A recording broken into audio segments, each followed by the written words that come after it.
அனைவருக்கும் வணக்கம். Astro mind therapy அன்புள்ளங்கள் அனைவரையும் இந்த புதிய வீடியோவில் சந்திப்பதில் பெரும் மகிழ்ச்சி அடைகிறேன். ஆஸ்ட்ரோ மைண்ட் தெரபி சார்பாக மாத அறிவுறுத்தல்கள்ங்கிற வீடியோ ஒவ்வொரு மாதமும் 12 ராசிகளுக்கும் போட்டு வரேன். அந்த வகையில் ஏப்ரல் 20 முதல் மே 20, 2026 கன்னி லக்னம் அண்டு கன்னிராசி அன்புள்ளங்களுக்கு என்ன மாதிரி பலன்கள் ஏற்பட போது, அவர்களுக்கான அறிவுறுத்தல் என்ன அப்படிங்கிறத அந்த வீடியோவில் பார்க்க போகிறோம். கன்னி லக்னம் அண்டு கன்னிராசி அன்புள்ளங்களுக்கான அறிவுறுத்தல் என்பது தரமான வெற்றி, திருப்தி, நன்மை கிடைக்க போராடும் மாதம். மீண்டும் உங்களுக்கான அந்த தலைப்பை அறிவுறுத்தலை கொடுக்குறேன். தரமான வெற்றி, திருப்தி, நன்மை கிடைக்க போராடும் மாதம். ஆக வெற்றி, திருப்தி, நன்மை கிடைக்கும். அது தரமாக கிடைக்கணும்னா போராடணும். ஏன் இதை மாதிரி உங்களுக்கு ஒரு அறிவுறுத்தல் கொடுக்குறேன் அப்படின்னாங்க, உங்களுக்கு யோகத்தை கொடுக்கக்கூடிய, வெற்றியை கொடுக்கக்கூடிய, அதிர்ஷ்டத்தை கொடுக்கக்கூடிய சனி பகவான் 7ஆம் இடத்துல இருக்கார். அது ஒரு வகையில் நல்லது, இன்னொரு வகையில் ஒரு கண்டகச்சனியாக இருக்கிறார். அதனால தான் போராடி தான் கிடைக்கும். மனசுக்கு பிடிச்ச விஷயங்கள் லேட்டாகும், தாமதப்பட்டு கிடைக்கும், இல்லை வித்தியாசமாக கிடைக்கும். இப்போ 5 கூடியவன் 7ல் இருக்கிறப்ப வித்தியாசமாக லேட்டாக கிடைக்கிறது மாத்திரமல்ல, நினச்சதை விட வேறு மாதிரி கிடைக்கிறது. நல்ல திசாபுத்தியாக இருந்தால் சூப்பராக கிடைக்கும், கெட்ட திசாபுத்தியாக இருந்தால் கிடைக்கும், கம்மியாக கிடச்சிச்சு, ஒப்புக்கு கிடச்சிச்சு, கொஞ்சோண்டு லாபம் கிடச்சிச்சு, துளியோண்டு, அது ஒன்றும் இல்லை அப்படிங்கிற மாதிரி ஆகும். அது மட்டுமல்ல, போராடும் நேரம்னு ஏன் சொல்கிறேன்னா, உங்களுக்கு ரொம்ப ஆகாதவர் 3-8 கூடைய அந்த செவ்வாய் டோட்டலாக ஆகாதவன், அவன் போய் 7ஆம் இடத்துல உட்காந்து அந்த யோகத்தை கொடுக்கக்கூடிய சனி பகவானோடு சேர்ந்து உங்கள் லக்னம் ராசியை பார்க்கறது தான் அநியாயமாக கெடுப்பார். உடம்பை கெடுக்கிறது, மனசை கெடுக்கிறது, பைத்தியம் பிடிச்ச மாதிரி என்ன செய்கிறோம், என்ன பேசுகிறோம், என்ன நடக்குது, எதுவுமே புரியல, ஒன்றும் புரியலங்கிற மாதிரி ஆகும். சரி, செவ்வாய் சனி சேர்ந்து பார்த்து அந்த லக்னத்தை கெடுக்கிறார் அப்படின்னாலும், உங்கள் லக்னாதிபதி புதனும் அங்கே போய் 7ஆம் இடத்துல நீச்சமாக இருக்கார். 7ஆம் இடத்துல இருக்கிறதே வீக்கு.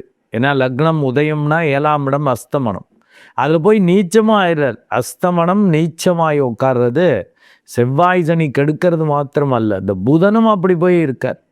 கிட்டத்தட்ட 30/4/2026 வரைக்குமே ஒரு பைத்தியம் முடிச்ச மாதிரி ஒரு வீக்காவோ, ஏற்கனவே நீங்கள் பயந்தாங்களே ஒரு மாதிரி இருப்பீங்க. கொஞ்சம் கண்டிப்பாக கவனம் தேவை. புதன் நல்ல புத்திசாலித்தனம், ஷார்ட்கட்டெல்லாம் தெரியும், அது பாசிட்டிவ், நல்ல புத்திசாலி தான். ஆனால் பயங்கிறது நெகட்டிவ். இப்போ 7ல் போய் நீச்சமாகிறப்ப ரொம்ப வீக்காக, ரொம்ப இதாக இருக்கும். அது சனி செவ்வாயும் பார்த்து கெடுக்கிறார்கள். அதனால தான் இந்த போராடும் மாதம்ன்றங்க. ஆனால் தரமான வெற்றி, நன்மை, திருப்தி கிடைக்கும்னா எப்படி கிடைக்கும்னா, 5 கூடையவன் 7ல் இருக்கிறப்ப அண்டு 9 கூடையவன் 9லேயே ஆட்சியாக இருக்கிறப்ப கண்டிப்பாக கிடைக்கும். ஏன்னா உங்களுக்கு அவர் வெற்றியை கொடுக்கக்கூடியவராகவும் இருக்கார் சனி பகவான். என்ன, கெட்டவனோட சேர்றதால தான் எதிர்பாராமல் கிடைக்கும், 8 கூடையவனோட சேர்றதால. அதனால் அப்படியே டோட்டலாக சரண்டர் ஆகிக்கணும். இல்லாட்டி விரக்தி, பைத்தியம் முடிச்ச மாதிரின்னு சொன்ன பாருங்க. ஏன்னா 12ல் கேது இருந்து அப்படி பண்ணுவார். இதே மெடிடேட் பண்ணிட்டீங்க, அப்படி ஒரு திருப்தி, அப்படி ஒரு முக்தி. ஏப்பா நான் இந்த அளவுக்கு எதிர்பார்க்கலைங்க, ஐயோ பயந்துக்கிட்டே தான் செஞ்சேன், நான் தான் ஆல்ரெடி பயந்தாங்களேயாச்சே, பயந்துக்கிட்டே தான் செஞ்சேன், எப்படியோ ஒர்க் அவுட் ஆகிடுச்சுன்னு. ஏன்னா அந்த ராகு அப்படி அதிரடி வெற்றிகளை கொடுப்பார், நினச்சே பார்க்க முடியாத. அதனால தான் தரமானன்னு ஒரு வேர்டை போட்டேன். பெஸ்ட்டாக இருக்கும், தரமான வெற்றியாக இருக்கும். வெற்றி அடைஞ்சான்ல, தரமாக வெற்றி அடைஞ்சான்டா அப்படின்னு பக்கவா அதிக ரன் ரேட் வித்தியாசத்தில் வெற்றி அடைஞ்சது.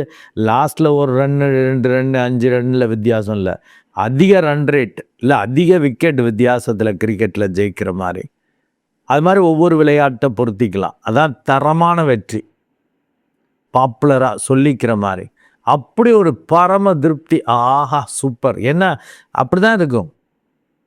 நல்ல கடுமையான வெயிலில் இருக்கிறவங்களுக்கு ஒரு மரத்து நிழல் கிடைச்சாலே ஐயோ அப்பா அப்படின்னு திருப்தியாக இருக்கும். ஏன்னா அப்படி ஒரு சொட்டிங்காக ஒரு மாதிரி ட்ரை ஆகியிருந்தவங்களுக்கு அப்பாடாங்கும் அந்த நிழலே.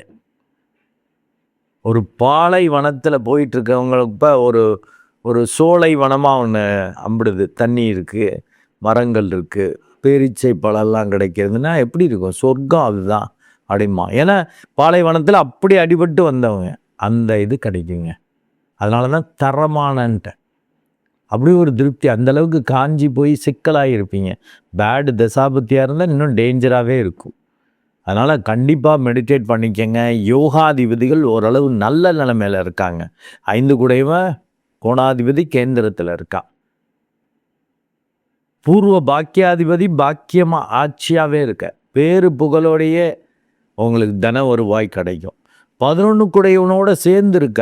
20ஆம் தேதி பார்த்தீங்கன்னா சந்திரனும் உச்சமாக இருக்கிற. பெரிய அளவுக்கு லாபம். அதனால தான் தரமானன்ட்ட அதுக்கு பிள்ளையார் சொல்லி போட்டுருவீங்க. தரமான வெற்றி, தரமான திருப்தி, தரமான நன்மை கிடைக்கிற மாதிரி. ஆனால் அது சும்மா கிடைக்காது. இந்த செவ்வாய் சனி இப்படி பிரச்சனை பண்ணுறது, 12ல் கேது இருக்கிறது, அந்த 12ஆம் இடத்தது உச்சமாகிறது சும்மா கிடைக்குமா? 12ஆம் இடத்தது உச்சம்தான் அதிக விரயம், அதிக அலைச்சல், பெரிய அலைச்சல், பெரியவங்க ஆதரவு இருக்காது. தந்தை போன்று உள்ளவர்கள், அரசியல்வாதிகள், அதிகாரிகள் ஆதரவு இருக்காது. பட் மெடிடேட் பண்ணிட்டீங்க, விபரீத ராஜயோகமாக இருக்கும். அவர் பெரிய மனுஷன் சொல்லவே இல்லையா, ஆனால் செஞ்சிட்டாரியா. ஒரு பார்ப்போம் செய்வோன்னு கூட சொல்லலை, அப்படியே பார்த்துட்டு போனார்.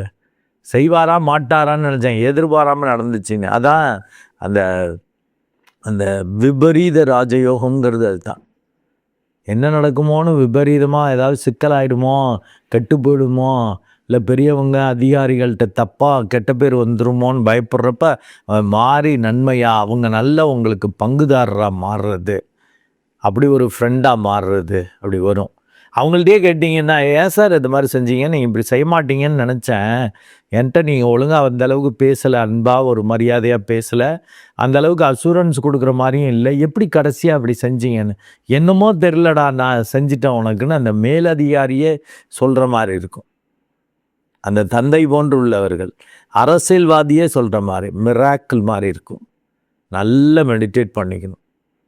அப்போ தான் அந்த விபரீத ராஜயோகம் ஏற்படும். ஏன்னா 9 குடைவன் ஆட்சியாக இருக்கான். மெடிடேட் பண்ணிங்கன்னா சக்குன்னு பற்றிக்கும்.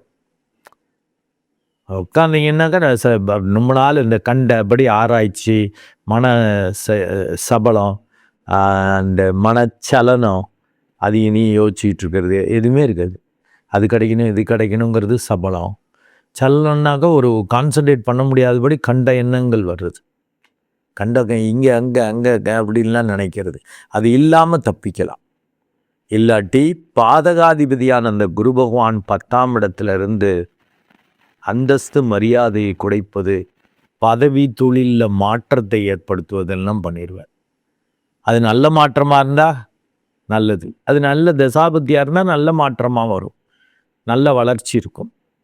இதே கெட்ட தசாபத்தியாக இருந்தால் இருக்கிற வேலையை விட்டு உருப்படா வேலை, சம்பளம் கம்மி, இல்லை டிகிரேட் பண்ணி, அதாவது பதவி உயர்வுங்கிறது மேலே பண்ணுறது, அப்கிரேட் பண்ணுறது. டிகிரேட் பண்ணுறதுன்னா பதவி கம்மி பண்ணி விட்டுறது. ப்ராஜெக்ட் லீடராக இருந்தவன் ப்ராஜெக்டில் சாதாரண மெம்பராக மாற்றிடுறது. இன்னொருத்தவன் சொல்கிறத கேட்டு செய்கிற மாதிரி வர்றது. இப்படிலாம் பண்ணிடுவேன். அது மெடிடேட் பண்ணால் உங்களுக்கே புரியும். நீங்களும் புத்திசாலிகள். ஒரு 6 மாதம் 1 வருஷம் எப்படி இருந்துச்சுன்னு பார்த்தாலே தெரியும். நல்ல மெடிடேட் பண்ணிட்டீங்கன்னா பெரிய அளவுக்கு அந்த தரமான நன்மைகளை காப்பாற்றிக்க முடியும். அதை போராடி பெற முடியும். ஏன்னா சும்மா கிடைக்காதுன்ட்டேன். 12ஆம் இடத்துல உச்சாங்கிறப்ப பல தடவை அலைய வேண்டியிருக்கும், பிரயத்தனம் பண்ண வேண்டியிருக்கும், அதிக செலவு பண்ண வேண்டியிருக்கும். இந்த புதனும் 30/4/2026 வரைக்குமே அவர் நீச்ச கதியில் இருக்கார். ஒரு 10 நாள் ரொம்ப மோசமாக இருக்கும்.